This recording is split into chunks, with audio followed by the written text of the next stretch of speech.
ফজর নামাজের আজান দিছে, যখন আল্লাহু আকবার করছে, সে আবার আমাকে ডাকে। কি ভয়াবহ দিন, চিন্তা করা যায়। শাশুড়ি অনেক রিকোয়েস্ট করলো, মানে ছেড়ে চলে যাও। হ্যাঁ, সংসার ছেড়ে যাও। আমার হাজবেন্ড বহুতবার বলছে, হাজবেন্ড বলছে, দেখো তুমি এখানে থেকে কোনো লাভ নাই, তুমি যদি একটা বিয়ে করো তোমার একটা সংসার হবে। আমি বলছি না। তো বললো পাসপোর্ট, আমি পাসপোর্ট আমার বানানো আছে, কেউ জানে না। তো বললো যে আমার 20,000 টাকা দে, আমি তোরে বিদেশ। এখন যে আমি এয়ারপোর্ট যাব, আমার গাড়ি ভাড়াও নাই। তখন আমার হাজবেন্ডের একটা শার্ট ছিল, নতুন একটা শার্ট, ওই শার্টটার বিক্রি করে ওই পয়সাটা দিয়ে আমি এয়ারপোর্টে গেছি। আসসালামু আলাইকুম প্রিয় দর্শক এবং শ্রোতা, আল্লাহ সর্ব অবস্থায় আমাদের সবার মঙ্গল করুন, সবসময়ের মতো সেই প্রার্থনা জানিয়ে শুরু করছি প্রবাসীর অন্তর কথা। আমাদের অনুষ্ঠানটিতে যারা জীবন দশায় প্রবাসী হয়েছেন এবং প্রবাস জীবনে বর্তমানে আছেন, কিংবা প্রবাস জীবন খেটে বাংলাদেশে এসেছেন, বা প্রবাস জীবনে থাকা অবস্থায় বাংলাদেশে ছুটিতে এসেছেন, এরকম প্রবাসী যারা আছেন তাদের গল্পগুলো আমরা তুলে নিয়ে আসতে চাই। আমরা একটু আলাদাভাবেই তাদের কথাগুলো শুনতে চাই। অনেক আনহার্ড স্টোরিজ আছে, যে গল্পগুলো আসলে আমাদের শোনা উচিত। কতটা ত্যাগের বিনিময়ে একজন মানুষ নিজের সমস্ত কিছু ছেড়ে ছুড়ে দিয়ে দেশের বিভুঁইয়ে যান এবং সে কষ্টগুলো করে তিনি নিজের পরিবারের জন্য, দেশের জন্য পরিশ্রম করেন। আমরা চেষ্টা করছি অনুষ্ঠানটিকে আপনাদের সামনে বেশি বেশি তুলে নিয়ে আসবার জন্য, এবং আমরা বিশ্বাস করি দেশের বাইরে থেকে যারা শোনেন বা যারা আমাদের এই অনুষ্ঠানগুলোতে অংশগ্রহণ করতে চান, তারা কোনো না কোনোভাবে আমাদের সঙ্গে যোগাযোগ করবেন। আমাদের দেশের বাইরে থেকেই নাম্বারে ফোন দিলে আসলে ফোন রিচ করা যাবে না, তবে আমি বলবো আমাদের যে মেল অ্যাড্রেসটি আছে, আপনারা যদি আপনাদের ফোন নাম্বার দিয়ে মেল করেন, আমরা নিশ্চয়ই আপনার সঙ্গে যোগাযোগ করব। এটা আমি বলবো যে দেশে আসার পরে হলে ভালো হবে। দেশের বাইরে যারা বর্তমানে অবস্থান করছেন তাদেরকে তোমরা যোগাযোগ করে আনতে পারবো না, কারণ আমরা আসলে ওভারসিজ ইন্টারভিউ করি না, আমরা শুধুমাত্র স্টুডিওতে প্রেজেন্ট থাকা অবস্থায় ইন্টারভিউ করি। সুতরাং দেশে এসে আমাদেরকে নক দিলে এটা বেটার হবে। আমাদের মেইল অ্যাড্রেসটা আপনার স্ক্রিনে দেখতে পাচ্ছেন, sharemystory24@gmail.com। এছাড়া ফোন নাম্বারটি রয়েছে 09639888877। আপনার নামটা একটু বলেন। আমার নাম মোসাম্মদ রাহিমা। রাহিমা, বয়স কত? 40। জন্ম জেলা কোথায় আপনার? ব্রাহ্মণবাড়িয়া ডিস্ট্রিক্ট, কসবা থানা, গ্রামের নাম বেলতলি। কিছুদিন পর মারামারি হয় কেন এখানে? ওইটা আমার বাপের বাড়ি এলাকায়, আর স্বামীর বাড়ি হচ্ছে কুমিল্লা ডিস্ট্রিক্ট, ব্রাহ্মণপাড়া থানা। আচ্ছা, না কিন্তু মারামারিটা হয়? হ্যাঁ, কারণ আমরাও তো বাইরে থাকি, মানে দেখি আর কি নিউজ হয়। মানে আমি সেদিন শুনলাম যে সামান্য একটা জিনিস নিয়ে দুই গ্রুপের মারামারি, ভেরি ইমোশনাল, অনেক কিছু হয়। যাই হোক, ব্রাহ্মণবাড়িয়া যারা আছেন তারা মন খারাপ করবেন না। এগুলো তো আসলে ফেসবুকে এখন ট্রল হচ্ছে অনেক বেশি। মারামারি থেকে দূরে থাকতে হবে, বিশেষ করে গ্রামের মুরব্বী যারা আছেন তারা কিন্তু চাইলে স্টেপ নিতে পারেন। তো রাহিমা, শুরু করেন আপনি, আপনার গল্প আমি শুনবো। জি। আমি ক্লাস 7-এ পড়ি, তখন আমার ভাইয়ের বিয়ে হয় মেবি 1995-তে।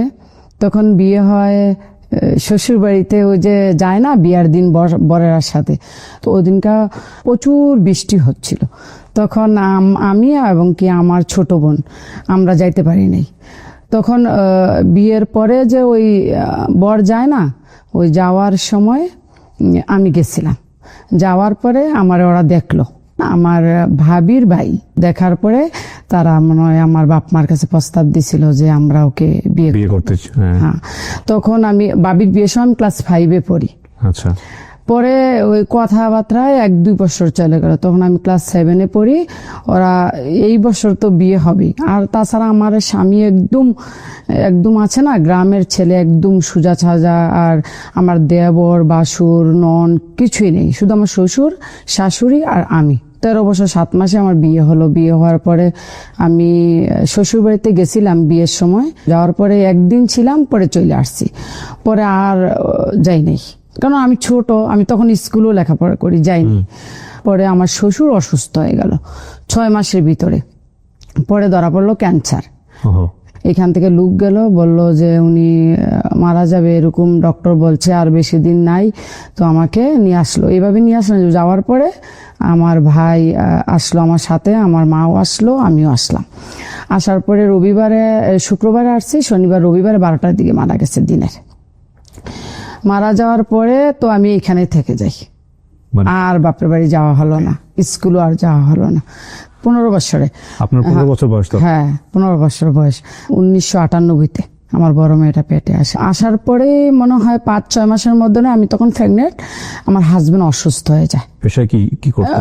এই যে বাড়িতে দোকান ছিল, মুদি দোকান মুদি ছিল। দোকান ছিল, ওকে। হ্যাঁ, পরে অনেক জমিন সামান অনেক ছিল। অবস্থা সম্পন্ন ছিল। হ্যাঁ, অনেক প্রচুর ছিল। এক মার এক ছেলে, আর দুটা বোন ছিল। বড় বোনের জামাই আর্মি চাকরি করতো, আর ছোট বোনের জামাই বাড়িতে টুকটাক কাজ করতো। বলতো যে আমার পেটে ব্যথা, আমার পেটে ব্যথা, এরকম প্রচুর প্রতিদিনই এরকম করতো।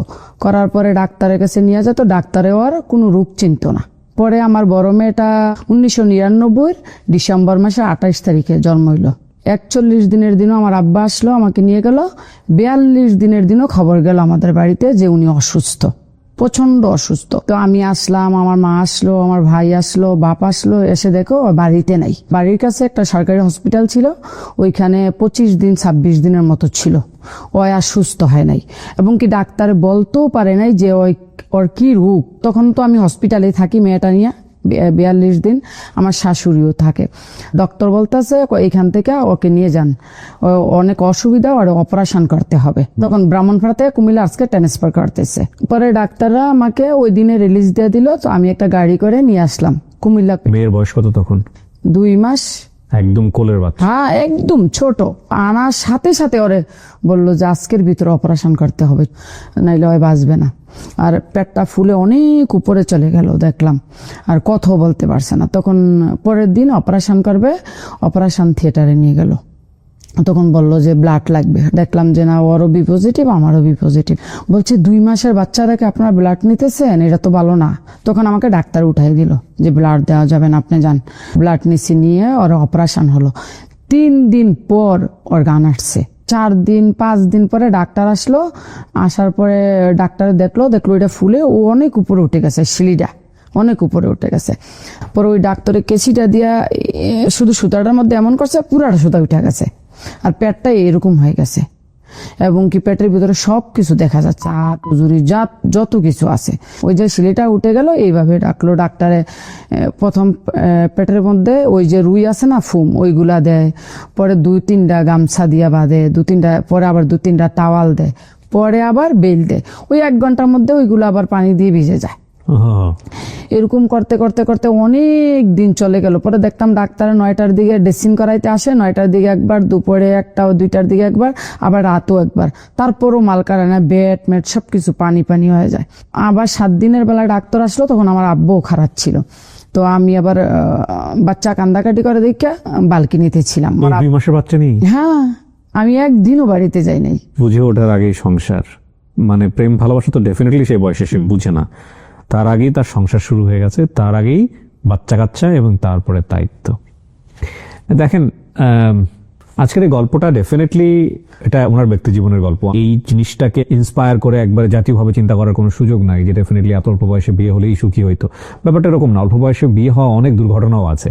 তো এটা ওনার জীবনে হয়েছে। তো এটা দিয়ে অনেক সময় গুরুজনরা এটা বলেন যে আসলে যে ভালো সে সব জায়গাতেই ভালো। ঠিক আছে, জি বলেন। তারপর পরে 7 দিনের দিনও ডাক্তার আসলো। পরে আব্বাকে বলল যে ওই আর বাঁচবে না, 4 দিন মনে হয় আছে, যা কিছু খাওয়ার খাওয়াই নিয়ে। যদি ডাক্তার এইভাবে বলছে, ওই যদি কাঁচামরিচও খেতে চায় ওইটাও দিয়েন। পরে 4 দিন বাঁচতে তো আছে। খাবার ডাক্তার বলছে খেতে দেন, খানা বন্ধ করবেন না। পরে ওই মুখি দিয়ে যদি মাংসের টুকরাটা দিত না, ওই ডেসিনলা আসতো, পরিষ্কার হতো, ওই মাংসের টুকরাটা আবার ওয়াপেস চলে আসতো, ও ভাত গুলে চলে আসতো আবার খাইতো, কিন্তু পেটের দিক দিয়ে বের হয়ে যেত না, ওই হজম হয় নাই। পরে আমরা শুনছি আর কি, ডাক্তাররা মানে অন্য মানুষে বলছে যে ডাক্তারে যে অপারেশন করছে, কিন্তু ওর লং টাইম অপারেশন, আর এমন দুর্গন্ধ বলা যায় না, এমন দুর্গন্ধ বলা যায় না। তখন আমি ওই হসপিটাল থেকেই ক্ষেত বিক্রি করতেছি, জমি বিক্রি করে। হ্যাঁ, অনেক জমি বিক্রি করেছি। হয়তো আর ছাইন দিতে পারে না, ওই হাতে টিপসই দেয়, এইসব জমি বিক্রি করে। হ্যাঁ, ওই যে বললো ডাক্তারে 4 দিন পরে মারা যাবে, কিছুই হলো না। 15-20 দিন পরে তো আমার শাশুড়ি বললো বাড়িটা একা, আমি একটা ঘুরা দিয়ে আসি। আজকে রাতে এশার নামাজের পরে আমি ওষুধ দিতে গেছি। ওষুধ দেওয়ার পরে দেখি ও আর কথা বলে না, সবাই বলছে যে মরে গেছে। মারা যাওয়ার পরে তো হসপিটাল থেকে দৌড়ে আমার মামা শ্বশুর আবার হসপিটালে গেছে। আবার ফজর নামাজের আজান দিছে, যখন আল্লাহু আকবার করছে, সে আবার আমাকে ডাকে। কি ভয়াবহ দিন চিন্তা করা যায়, 2 মাসের একটা বাচ্চা নিয়ে। পরে আবার ওষুধ বড়ি দিল। এরকম করে আমি একটা 9 মাস ছিলাম। 9 মাসের পরে হয়তো আর সুস্থ হয় নাই। আমি ডাক্তারে বললাম বাড়িতে আমি নিয়ে যাই, সবাইকে দেখো, খাওয়া বাতাস লাগুক। পরে ডাক্তারে বললে দেখেন আমি এত বড় রিস্ক নিতে পারবো না, আমি আপনাকে একদম বাড়ির জন্য বিদায় দিতে পারবো না। আপনি পারেন যদি আপনার এলাকাতে একটা হসপিটাল থাকে ওইখানে আপনি রাখতে পারেন। ওই যে প্রথম হসপিটালটায় ভর্তি ছিল ওইটাতে আবার নিয়ে আসছি 9 মাস পরে। প্রায় 1-2 মাস আবার এখানে থাকলাম, মোট 11 মাস আমি হসপিটাল ছিলাম। থাকার পরে এই ডাক্তার আমি বললাম আমার বাড়ি তো এখানে পাশেই, তো আপনি একটা কাজ করেন আমার বাড়িতে যাইতে দেন, আমি বাড়ির আলু বাতাস টাওয়ারে লাগাই, দেখি ও সুস্থ হয় কিনা। কয় ঠিক আছে, যদি আপনি নিতে পারেন নেন। তখন বাড়িতে আনলাম, ঘরের মধ্যে কেউ আসতে পারে না, গন্ধে এত দুর্গন্ধ। আর আমার শাশুড়ি কাপড়গুলা ধুতো না, ওই যে গামছা টাওয়াল এগুলো, আমার শাশুড়ি এগুলো একদম পচে গেছিল। আমি একটু কম কম নিতাম কারণ আমি তো বাচ্চার মা। এভরিডে একটা ইনজেকশন করতো, 25,000 টাকা রাখে নিত, ATS, ওই যে পেটটা খোলা না ওইটা ভালো হওয়ার জন্য। এভরিডে, প্রথম এভরিডে করতো, পরে আবার 7 দিন পরে একটা করতো। এরকম চিকিৎসা করতে করতে করতে আর তো ভালো হয় না। এখন আমি কি করবো, আমার পিঠ মাটিতে লেগে গেছে। এখন তো আমি বাঁচতে হবে, আমার একটা মেয়ে আছে, 1 সালের কথা বলছি। পরে লাস্টের দিয়া একটু ভালো হলো, ভালোর দিকে যাওয়ার পরে 2002 সালের প্রথম দিয়ে আমার ছোট মেয়েটা পেটে আসলো। 21 দিন পরে ওর পেটটা ফুলে ব্রাউন কালারটা এই কালারটার মতো হয়ে গেল, পুরাটা পেট। আমার শাশুড়ি আর বুঝতে পারে নাই, আমার শাশুড়িটার মধ্যে ওই যে চামড়া দিয়ে একটু হইছে না, পরে তখন সুই লাগাই দেওয়ার পরে এই যে পেটের থেকে ছুটছে পানি, গান্দা, পোছা, এমন ছোটা ছুটছে আর বলার মতো নেই, তীরের মতো। হ্যাঁ, বন্ধ করা যায় না। টাওয়াল দিলে টাওয়ালের উপর দিয়া সবকিছুর উপর গ্যাস দিয়ে হয়ে গেছে যেটা বলে। এরকম ছুটছে। ছোড়ার পরে পরে ওরা আবার হসপিটাল নিলাম। পরে বললো যে দ্বিতীয় অপারেশন করতে হবে। তো আবার জমিন বিক্রি করলাম, দ্বিতীয় অপারেশন করলাম। দ্বিতীয় অপারেশন করার পরে ওর হাতের নখ চলে গেল, মাথার চুল চলে গেল, শরীরের চামড়া চলে গেল, এবং কি পিছের মেরুদণ্ডটা আছে না ওইটা একদম ভিতরে চলে গেছে। 24 ঘন্টা এইভাবে শুইতে হয়। প্রশ্নটা করি একটু আপনাকে, আপনার মনে হতো না যে এই সংসার ফেলে চলে যাই? প্রথম এটা হলো আব্বাকে বললো ডাক্তার যে 4 দিনের মধ্যে মারা যাবে, তখন আব্বা আমার বাড়িতে নিয়ে গেল। আব্বা অনেক বলছে, আমার 7 ভাই, কিন্তু 7 ভাই 3 বোন, আমার ভাইরা অনেক রকমের চেষ্টা করছে, অনেক রকমের, কিন্তু আপনি জানেন না। আমি বলছি না, আমি আব্বাকে একটা কথা বলছি, সে মরবে না বাঁচবে আপনারা কেউ জানেন না, শুধু একমাত্র আল্লাহ জানে। শাশুড়ি অনেক রিকোয়েস্ট করলো, মানে সংসার ছেড়ে চলে যান। হ্যাঁ, সংসার ছেড়ে যাও। আমার হাজবেন্ড বহুতবার বলছে, আপনার হাজবেন্ড? হ্যাঁ, হাজবেন্ড বলছে দেখো তুমি এখানে থেকে কোনো লাভ নাই, তুমি যদি একটা বিয়ে করো তোমার একটা সংসার হবে। আমি বলছি না। পরে এইভাবে থেকে গেলাম, পরে আর সুস্থ হয় নাই। সুস্থ না হওয়ার পরে তখন আমার একদম পিঠ মাটিতে লেগে গেল। কিন্তু সম্পত্তি আছে, বিশাল সম্পত্তি। হ্যাঁ, বিক্রি করার পরও আর দোকান ছিল, জমিন জামান প্রচুর আছে, পুষ্করিণী টুসকুনি সব অনেক কিছু আছে। ওই প্রেগনেন্ট অবস্থায় আমি আবার একটা লাইফ ইন্স্যুরেন্সের জবও করছি কয়েকদিন, 8-9 মাস 10 মাস। পরে এই জবটা দিয়ে আমার কিছু হলো না। তখন আমার বাড়ির একজন ভাসুর আছে, উনি থাকতো সৌদি আরব। তা আমি একদিন কথাটা আমার সাথেই শেয়ার করলাম। আমি ভাই আমি কিভাবে বাঁচবো সামনের দিকে, একটা মেয়ে আছে, আবার এখন আমি প্রেগনেন্ট, কি করবো? দেখা যাক, আল্লাহ যা করে করব। ছোট মেয়েটা হওয়ার পরে আমি স্বামী ছেড়ে যাই নাই বিদায় আমার শাশুড়ি আমাকে অনেক অত্যাচার করছে যাওয়ার জন্য। আমার শাশুড়ি আমার এখানে একদিন মারছিল, এমন ভাবে ব্লাড গেছে, আমার পুরা কাপড়গুলা ভিজে গেছিল। আমাকে বলছিল এখানে থেকে কি হবে, তবু আমি যাই নাই। তো ওই বাসুরটা ওই ব্লাড দেখে আমাকে অসুস্থ দেখে ওই আবার ডাক্তারের কাছে নিয়ে গেছিল। ছোট মেয়ের হয়েছে মানে 40 দিনও যায় নাই। ছোট মেয়েটার আমি নিয়ে আমি করলাম ভাই আমার একটা লাইন ধরান। তো এবার আমার বললো বিদেশ যেতে পারবি? আমি অসুস্থ তখন। হ্যাঁ, অসুস্থই। ওকে। পরে আমি বললাম হ্যাঁ যাব। তো বললো যে যদি যেতে হয় 50,000 টাকা লাগবে, আর পাসপোর্টও বানাতে হবে। পাসপোর্টটা আমি বানালাম। পাসপোর্টটা এমনি ভাবে বানালাম, কেউ জানে না ঘরে, শুধু আমার হাজবেন্ড জানে। তখন আমার ছোট মেয়েটার মেবি 1-2 মাস বয়স। হ্যাঁ, বড়টার 2 বছর, 2-2.5 বছর। হ্যাঁ, এটা 2003 সালের প্রথম জানুয়ারি মাসের ঘটনা। পরে আমার এক ননসের জামাই, মানে এলাকার বাড়ির পাশে বাড়ি, একদিন রাতে আসলো। এসে বলল যে আমি দুবাই যাচ্ছি, আগেও দুবাই আসছিল, যে আমি দুবাই যাচ্ছি রাইমা, আমার 20,000 টাকা দে। তখন আমি ওরে বললাম, কেউ জানবে না আমি আপনার 20,000 টাকা দেবো, তবে আপনি আমার বিদেশ নিতে হবে। তো বললো পাসপোর্ট, আমি পাসপোর্ট আমার বানানো আছে, কেউ জানে না। তো বললো যে আমার 20,000 টাকা দে, আমি তোর বিদেশ। স্বামী এটা জানতো? হ্যাঁ, শুধু স্বামী জানতো, আর কেউ জানতো না, স্বামীর মাও জানতো না, বোনও জানতো না। পরে আমি অনেক বুঝাইলাম যে আমি তো বাঁচতে হবে দুটা মেয়ে নিয়ে, মানুষও মন্তব্য করে 2টা মেয়ে হয়েছে, সংসারে কেউ নাই, ও কেরা লালন পালন করব, কে দেখবো, কে কি করব। আমার কিন্তু এক টাকা নাই। বাপের বাড়ি গেলাম, আব্বারে গিয়ে বললাম যে আব্বা, ওই যে আমাদের ক্ষেতের একটা ক্ষেত আছে, ক্ষেতের পাশে যে স্ক্রিমটা পানি উঠে ক্ষেতের থেকে, ওই ক্ষেতটা করে দিবে। কট বলতে? বন্ধক দেবে। বন্ধক? ওই ক্ষেতটা আঁকতে আমার 20,000 টাকা লাগে। আব্বা বলছে ঠিক আছে। পরে আব্বা ব্যাংকে নিয়ে আমার 20,000 টাকা দিল, রাতে কেউ যাতে না দেখে। পাসপোর্ট কপি, 2 কপি ছবি আর 20,000 টাকা নিয়ে গেলাম ওর বাড়িতে। ওর বাড়ি আবার একটু দূর। পরে ওর 20,000 টাকা দিলাম, ওই দুবাই চলে গেল। ভিসাটা বাইর করলো, বাইর করার পরে আরো 30,000 টাকা দেওয়া লাগবে। 29,000 টাকা কইতে দেবো। তখন আমার শাশুড়ির আমি বললাম, কইরা আবার কোন কথা, বেড়িতে বিদেশ যায়? আমি কই হ্যাঁ আমি যাবো, কি করব? তো বললো না না না না, ওই বেড়িতে বিদেশ যেয়ে থাকতে পারে না, আজকে গেলে কালকে পরে পরে আমার টাকাগুলো মার দিব। আবার বাড়ির মানুষে বলতেছে, ওই জামাই ছেড়া যায় না, জামাই অসুস্থ, জামাই ছেড়ে বাপের বাড়িতে যায় না, বিদেশ যাইবো, 2টা বাচ্চা লেখ, এই দরজাতে যাইবো, ওই দরজাতে বাড়ি পারবো। পরে 29,000 টাকা দিলাম। দেওয়ার পরে আরো লাগবে টিকিট কাটতে, এখন ওই টাকাটা আমার হাতে। 2003 সালে হঠাৎ করে একদিন আমার বাসায় ফোন দেওয়ার পরে, রমজানের আগের দিন, কয় শুক্রবারে তোমার ফ্লাইট। আরে কি আশ্চর্য কথাবার্তা, আমি তো জানিও না, শুনিও না, 2টা বাচ্চা আমি কার কাছে রেখে যাবো সেইটাও আমার এখনো কনফার্ম হয় নাই। কয় না, শুক্রবারে তোমার ফ্লাইট। এখন যে আমি এয়ারপোর্ট যাব, আমার গাড়ি ভাড়াও নাই। তখন আমার হাজবেন্ডের একটা শার্ট ছিল, নতুন একটা শার্ট, এটা অপারেশনের আগে ওরে মানে কেউ, ওর মামা না কেউ দিছিল কাপড়টা। ওই আমার ভাই আবার টেলার, ভালো টেলার, আমার ভাইয়ে সেলাই দিছে শার্টটা। ওই শার্টটার বিক্রি করে ওই পয়সাটা দিয়ে আমি এয়ারপোর্টে গেছি।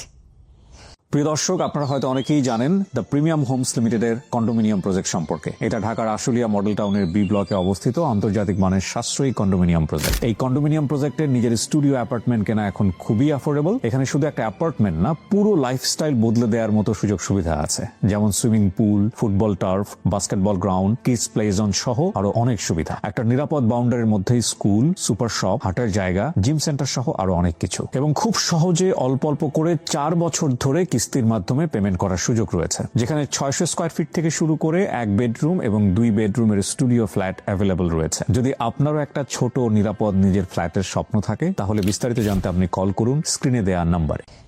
গিয়ে আমি বিদেশে গেলাম আমি দুবাইতে, এই বাচ্চা কাচ্চা রেখে। হ্যাঁ, তখন আমার বড় মেয়েটা 4 মাস বয়স, ছোট মেয়েটা, আর বড় মেয়েটা 2 বছর বয়স।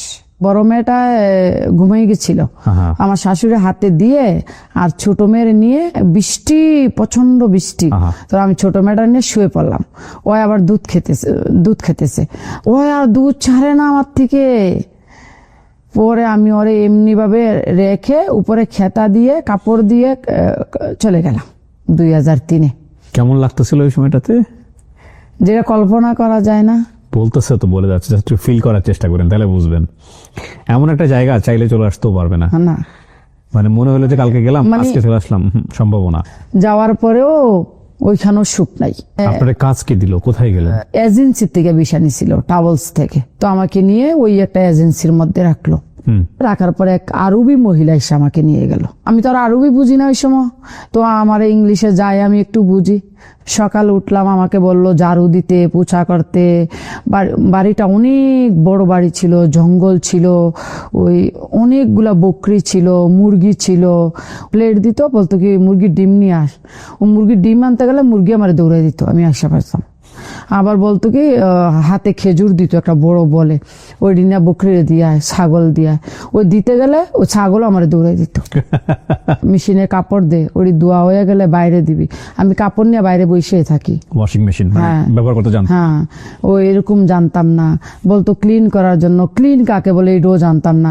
বলতো ডাস্টিং করে, ও ডাস্টিং কাপড় নিয়ে আমি আমার হাতে কাপড় দাঁড়াইছে, আমি এক জায়গায় দাঁড়িয়ে রাখতাম, ধুলাবালি ঝাড়তে বলছে আর কি। তো আমার হাতে আবার ও কাছে দিত, কই ঘাস খেটে নিয়ে আয়। ওই দেশের ঘাস যেটা বাড়িতে হয় গ্যান্ডারি গাছের মতো, কুশোর গাছের মতো, ঘাস কাটতে গেলে আমার পুরো হাতে পায়ে রক্ত এসে পড়তো ওই পাতার ইয়ায়। তো আমি আসলে আর চাইতাম না। এরকম করে করে 25 দিন মাত্র গেছে। দেশ আমি ফোনও করি নাই। আমার বললো তোর কেডায় নিয়ে আসছে, দেশে কে নিয়ে আসছে? তখন আমি যাই বলছি যে আমার ভাই বা ব্রাদার নিয়ে আসছে। কয় এক কাজ কর, আমার কয় নাম্বার আছে তো, এবার আমার নাম্বারটা লেখে একটা পেপারে দিছিল। তো আমি নাম্বারটা দিছি, ফোন করছে। ফোন করার পরে আমি আবার কান্নাকাটি করতেছি, ওরা তো আরো বাংলা বুঝে না। আমি কো ভাই এখানে ছাগলটা খানা দিতে হয়, মুরগির ডিম নিতে হয়, ওই ঘাস কাটতে হয়, বাড়ি ক্লিন করতে হয়, কাম দিয়ে। আমি আপনি পাগল হয়েছেন, আমি এই কাম করুম, আমার বাড়িতে পাঠান, জলদি বাড়িতে পাঠান। কয় বাড়িতে আর যাওয়া যাবে না। আমি কেন? যেতে হলে আবার ক্যান্সেল করতে হবে, ওই মালিককে পাসপোর্ট দিতে হবে। পরে শুনছি যে মহিলা আমাকে নিয়েছে, ওই মহিলা ওইখান থেকে এজেন্সি থেকে যে আমার আনছে, আমার 5-10 হাজার দেরাম দিয়ে আনছে, কিনে আনছে, বিমান ভাড়াও আমারে দিছে, ভিসা দিছে, এভরিথিং দিছে।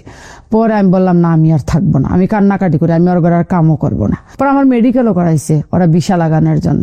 পরে মহিলা এরকম দেখে আমি কাজ টাজ করি না, শুধু কান্নাকাটি করি দিন রাত। এই পুরো রমজান মাস শুধু আমি কোরআন শরীফ নিয়ে বসে থাকি। কোরআন শরীফের পানি আমার পুরা কোরআন ভিজে যায়। কিচ্ছু খাই না, ওই দেশের খানা খেতে পারি না, সাদা খানা, আর অন্য কিছু দেয় না। পানি দিয়ে কাঁকড়া রান্দা রাখে, দুধ দিয়ে কাঁকড়া রান্দা রাখে, পানির মধ্যে মাংস দেয় সিদ্ধ করে, পরে এটার মধ্যে চাউল দেয়, সবজি দেয়, সাদা এটা কিভাবে খাওয়া যায় না। ওই মহিলা যায় খানা বানাইতে, বলে এই কাইটা দিতে, ও ছুরি দিয়ে কাটা লাগে বুটে, ওইটাও জানতাম না আগে।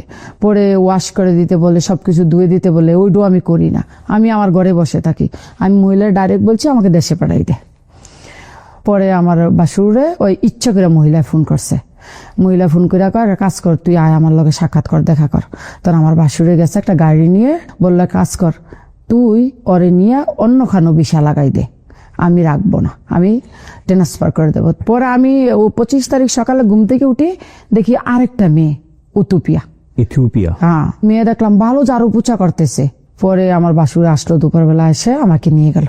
এরপর আমার বাসুরে আই না এক মহিলা, এক মেয়ে ছিল এই আমাদের বাঙালিয়ে, রিনা কইরা নাম। তখন আমার কোনো মালিক টালিক ঠিক করে নাই, 1 সপ্তাহ রাখলো। তখন আমি পাগল হয়ে গেছি। ওই রিনা আবার ওই দেশে স্কুলে জব করতো, মাদ্রাসা বলে আর কি আরবিতে। সকালে যেত, দুপুরে আসতো, একা একা বাসায় থেকে বাইরে দিয়ে লক করে যায়। আমি কি ভাই আমার নিয়ে কোথাও চাকরি দেন। তো আমার বাসুরি কি করলো, একটা চাকরি আবার আরবির ঘরে ঠিক করে আমাকে নিয়ে গেল রাতের বেলায়। আমার বাসু ওইখানে থাকে, ওই স্কুলে আমার বাসুরে চাকরি করে। ওই চাকরি করে বলে আমার এই যে মালিক আছে না, মালিকের ছেলে মেয়েরা চিনতো। নিয়ে আসার পরে মামারে দিল রাইতের বেলা। মামা আমার পায়ে অনেক খুশি। ওয়ও মানে দুবাইয়ের মেয়ে না, এমারতের মেয়ে না, ওই ওমানের মেয়ে। ওই আমার আর বাপের আবার 3টা বউ, বড় বউয়ের 8 ছেলে 4 মেয়ে, মেজু বউয়ের 2 ছেলে 1 মেয়ে। আরবাব মানে আপনার মালিক যে ইনফ্লুয়েন্সার আর কি। পরে আমার এটা 3য় বউ, 3 নাম্বার বউ। ওর একটা মেয়ে আছে, আমি গিয়ে আবার ওই আমার ছোট মেয়েটার মতো পেয়েছি 3 মাসের। হ্যাঁ, পেয়ে আমিও খুশি, মামাও খুশি। ওই মানে হচ্ছে মালিকের বউ, আপনি মামা বলতেছেন? হ্যাঁ, ম্যাডাম রে মামা। ওকে। পরে ওই যে মালিক তো 3টে বিয়ে করছে, 3 রাত 3 জনের কাছে থাকে। আমি যে গেছি, আমার বয়স তখন 18 বছর 3-4 মাস। তো মামার বয়সটা আমি গিয়ে দেখলাম আমার চেয়েও কম। ওই আমার কাজের কথাও বলে না, খানা বানানোর কথাও বলে না, শুধু ওর সাথে বসে থাকা আর গল্প করা, আর ওই বাচ্চাটারে দেখাশোনা করা। হাউসমেটটা কিন্তু সকাল 5টা বাজে উঠতে হয়, আমি সকাল 11টা বাজে উঠলো, আমার কিছু বলতো না। আমি যে বাচ্চাটা এখানে রেখে গেছি 1 মাস হয়েছে, কিন্তু আমি এখনো আমার কোনো দুধ কন্ট্রোল হয় নাই। মামা বলছে তুই কতদিন হয় দুবাইতে আসছ? আমি কই 1 মাস 10-15 দিন। কয় এখনো তোর দুধ যায় নাই? আমি কই না। আমাদের একটা বাঙালি দোকান ছিল, তো আমারে বললো ওই দোকানে গিয়া ওষুধের কথা কও, ওষুধ দিব। ওষুধ দেওয়ার পরে আস্তে আস্তে আস্তে আস্তে আমার দুধগুলা চলে গেল। থাকলাম ভালোই, আমার কোনো গ্যাঞ্জাম নাই। এদিকে আপনি বাড়িতে মানে বাংলাদেশ না, যোগাযোগ আমি তো আর যোগাযোগ করি না, আমার হাতে মোবাইল নাই, কারো নাম্বার নেই, কোনো কিছু নেই। তো একদিন ফোন করে আমার হাজবেন্ডের চাচাতো বোনের মোবাইলে, ওর একটা মোবাইল আগের দিনও আছিল না, ওই যে মোবাইলের উপর একটা কলমের মতো ছিল, অ্যান্টেনা পরে ফোন দিছি রাইতে, কয় কে? আমি কই আপা আমি মিঞ্জুর মা রাহিমা। কই এই তুই বাচ্চা আসস? আমি কই হওয়া আপা। মানে 2 মিনিট কত হয়েছে, আর হয় নাই। 6 মাস পরে আমি যে দোকানতে সামান আনতে যাইতাম গ্রোসারির থেকে, আমি আবার আরবি ভাষা 1 মাসের মধ্যে শিখে গেছি। আরবি আমি লিখতেও জানি, ওরে পড়তেও জানি। আমি বাংলাদেশেও মাদ্রাসার মধ্যেই আমি লেখাপড়া করছি। তো ওই দোকানে যে আসা যাওয়া ডেইলি করি, ওই লোকটা আবার কেরালার, ইন্ডিয়া। তো আমার জিগেল যে রাইমা তুই যে এই দেশে আসস, বাড়িতে ফোন টোন করস? আমি কই না। পরে কয় তুই আমার এই মোবাইলটা দিয়ে ফোন কর। পরে নাম্বারটা নিয়ে গিয়া ওর ফোনে ফোন লাগাইছি, তখন আমার খালাতো ভাই উঠাইলো। আমি কই আক্তার ভাই আপনি ভালো আছেন নি? কয় আহিমা। আমি কয় রে খালায় খালুয়ে চিল্লে মরে যেতেছে, বলছে তুই বলে মরে গেছস? তো আমি কই কালকা এই টাইমে আবার আইনা রেখেন, আইনা রাখলে আমি কথা বলাম। কালকার দোকানে যাইতে পারি নাই। পরে ওই মা আর আব্বায় ওই নাম্বারে বারবার ফোন করে, ব্যাক করছে। হ্যাঁ ফোন করে। 2 দিন পরে আবার দোকানে গেছি, যাওয়ার পরে ওই যে বললো দোকানওয়ালা, রাহিমা তোর দেশের থেকে ফোন আসছিল, খালায় খালুয়ে অনেক কান্দাকাটি করছে, অনেকবার ফোন করছে, 3,500 টাকা ফোনওয়ালারে দিছে। ওই সময় 50 টাকা না 100 টাকা মিনিট নিত। তো ওই মোবাইল দিয়ে 10-15 মিনিট আক্তার বেড়ে ফোন দিলাম। আক্তার বে আমার মা বাপরে ডাকাই আনলো, কথা কইলাম। তখন আমার মা প্রচন্ড কান্নাকাটি, তুই আসছ ন বাইচা? আমরা তো মনে করছি বাচ্চা নাই আর হিন্দা। পরে আমার হাজবেন্ডেরও ফোন করলাম, তুমি আব্বা মারলো কথা কইছো নি? আমি হ্যাঁ বলছি তো। ওরা বলে তোমার ভাই বোনে বলে আমি নাকি তোমার কোনো বেচা দিছি না, মাইরা ফেলাই দিছি। অনেক কাজের মেয়েরা কি করতো, আটকেই রাখতো। মানে কাজের মেয়েরা ডুবাইতে গেলে চাঁদ সূর্যের মুখ দেখে না। কিন্তু আপনি যদি ভালো থাকেন, এমনও মানুষ নেই পৃথিবীতে যে আপনার ট্রাস্ট কেউ করবে, খারাপ চোখে দেখবে, যদি আপনার ইজ্জত আপনি বজায় রাখেন। ওই আমার বাসুর থাকতো, জাল থাকতো, ননদ থাকতো, যারা আমারে নিল। তো এই যে দুপুরে কাজটা শেষ হলে মামা আবার বাচ্চা নিয়ে শুয়ে পড়তো। মানে 2-1 দিন পরে পরে যাইতাম। আম্মা আব্বা বললো কি, কয় রেহানার জামাই পাসপোর্ট করছে, রেহানার জামাই বিদেশ যাইব, আমার ছোট বোনের জামাই।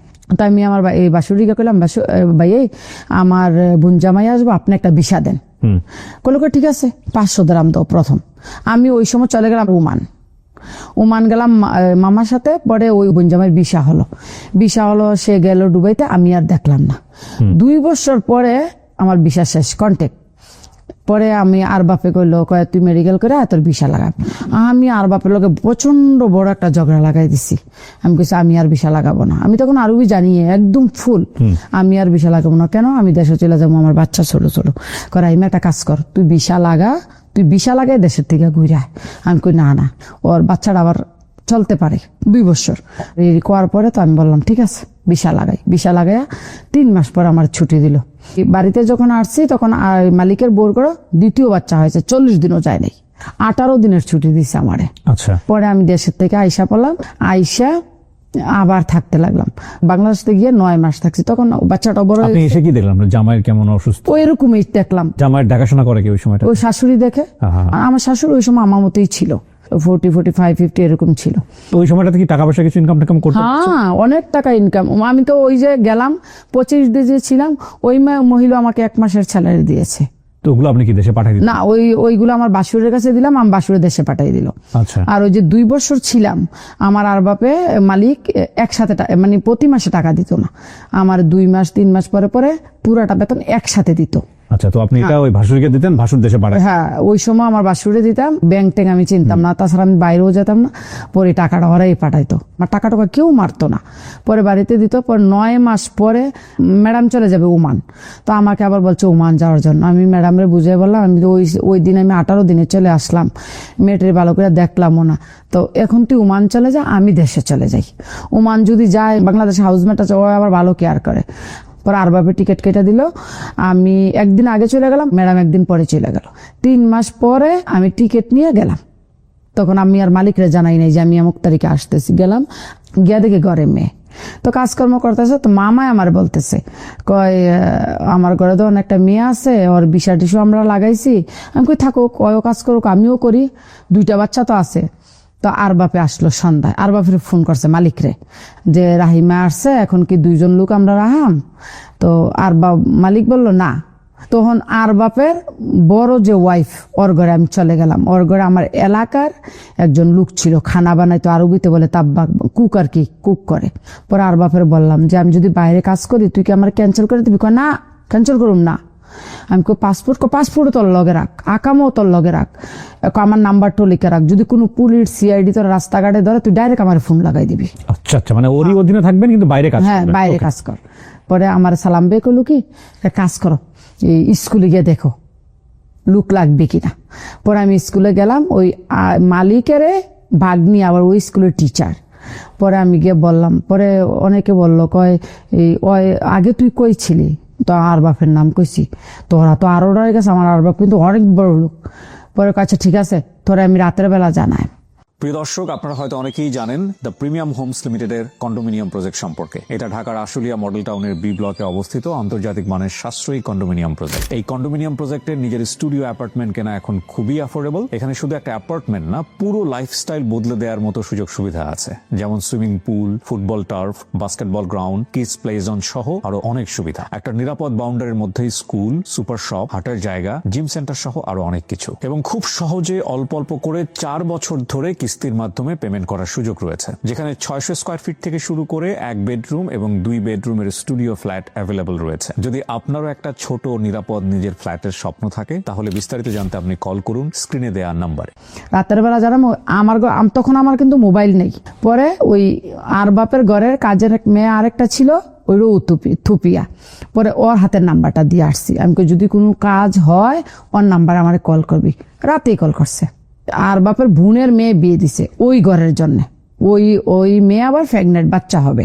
পরে ওরা রাখছে, আমার এতদিন বসাই রাখলো, বাচ্চা হলো, আমি হসপিটালে গেলাম, বাচ্চা হলো। পরে আমি ওর লগে থাকতে গেলাম।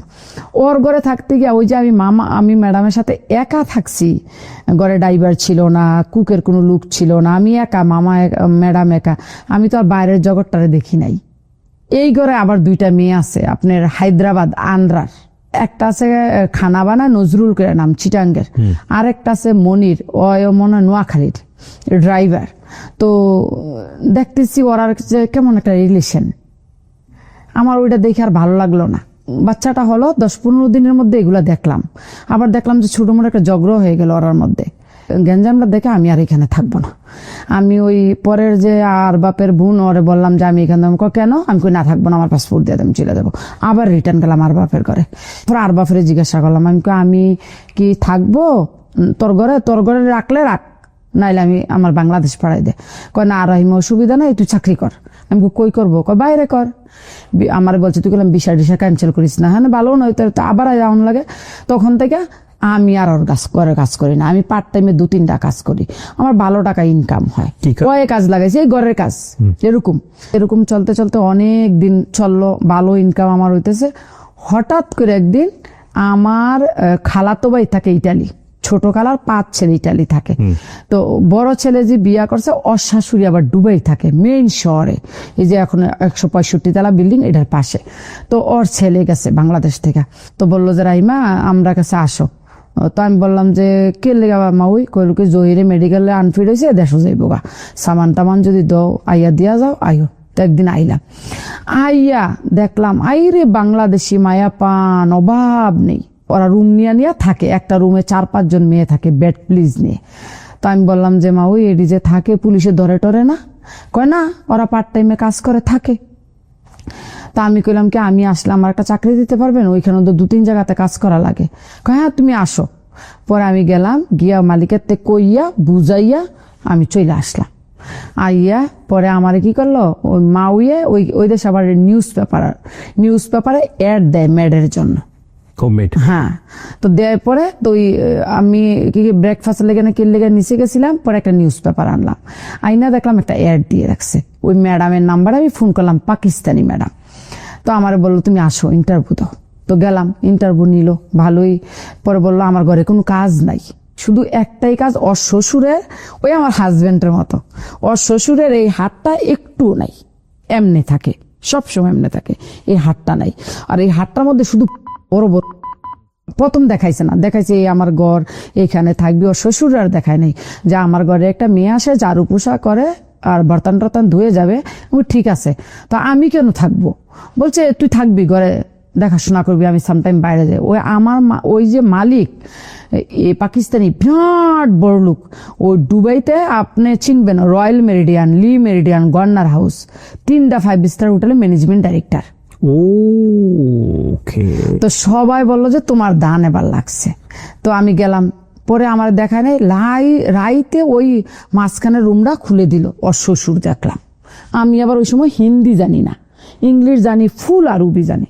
আরবিতে কথা বলি, ওই ম্যাডাম জানে না, ম্যাডাম আবার হিন্দি জানে আর ইংলিশ জানে। পরে অনেক নাম দাম দেখলাম বসের, মিস্টার আজার চৌধুরী, মারা গেছে এখন, বাচ্চা বাচ্চা নেই আর। হ্যাঁ, পরে আমারে বলল মানুষে ওই ওর ঘরে আসা যাওয়া করে মানুষ, আর স্যার স্যার বলতেছে। পরে গিয়ে দিই, ওর শ্বশুরের আগে পিছে 2টা নার্স আছে। একটা নার্সের স্যালারি ডুবের 10,000 12,000 দিরহাম করে, অনেক টাকা, অনেক টাকা। রাইতে ওরে দেখাইলো আমারে, তোর শুধু কাজ, ওয়ান টাইম পরোটা আছে ফ্রিজে, এই পরোটা 2টা গরম করে দিবি, চা বানাই দিবি, আর দুপুরবেলা ওরে খানা দিবি, রুটি বানাই 2টা রুটি দিবি, খানা দিবি, সন্ধ্যায় খানা দিবি। আর ওর মেডিসিন গুলো তো নার্সারা দেখে, সবকিছু নার্সারা, সব নার্সে ড্রাই চেঞ্জ করে, সব কিছু করে। আর আমি শুধু ওই শুয়ে থাকে, এখানে আমার বসা থাকা লাগবে। আমি পানি দিই ওর মুখে, পানি খাওয়ালে এরকম করতে করতে ওরাও আমার অনেক পছন্দ করলো। স্যারের একদিন ডাইকে চাই না, স্যারেরা বললো ইশারা দেয়, কথা বলতে পারে না, এখানে বসতো বললো। স্যাররা হাতে ধরলো, পরে আমার হাতেও ধরলো, এটা তোর হাতে উঠাই দিয়ে গেলাম, এটা তোর বোন।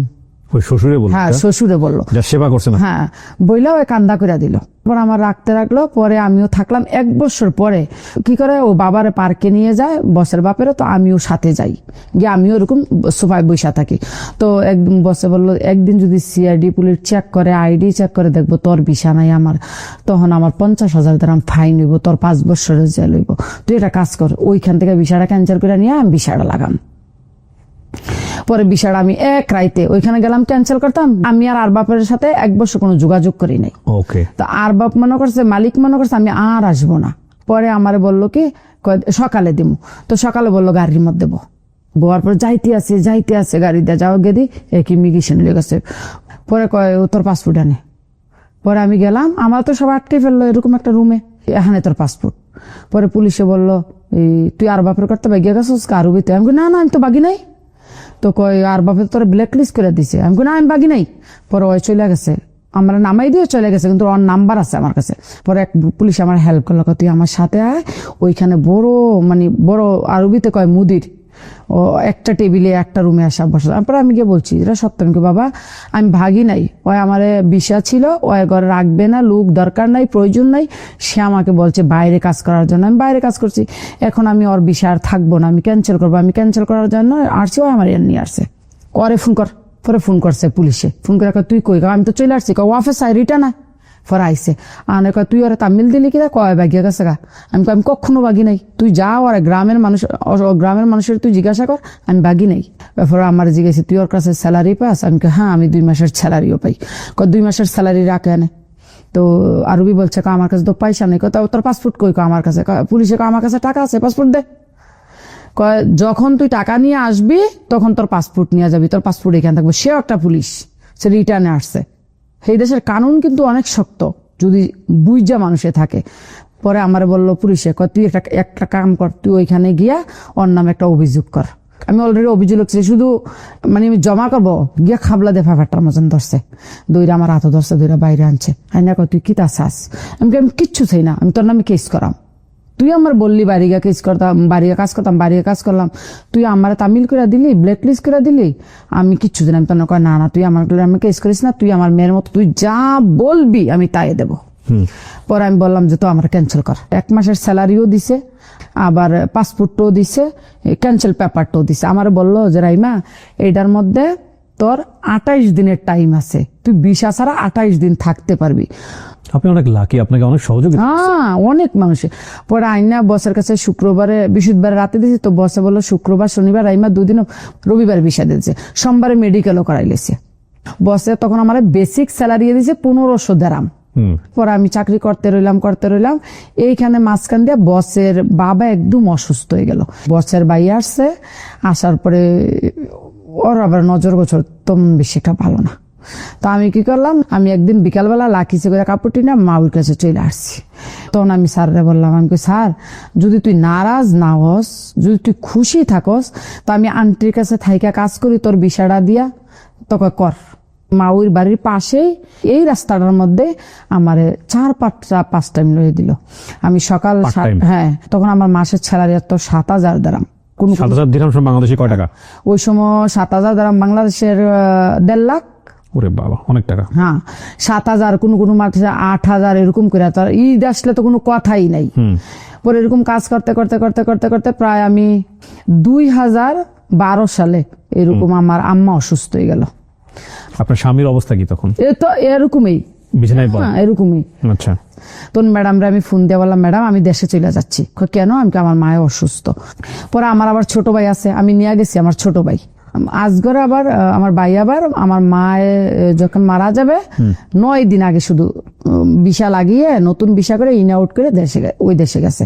বিষও লাগছে না, ওর মেডিকেল করছে না, বিষও লাগাছে না। তখন আমি বাড়িতে চলে আসলাম। বাড়িতে চলে আসার পরে 10 দিন পরে মা মারা গেল।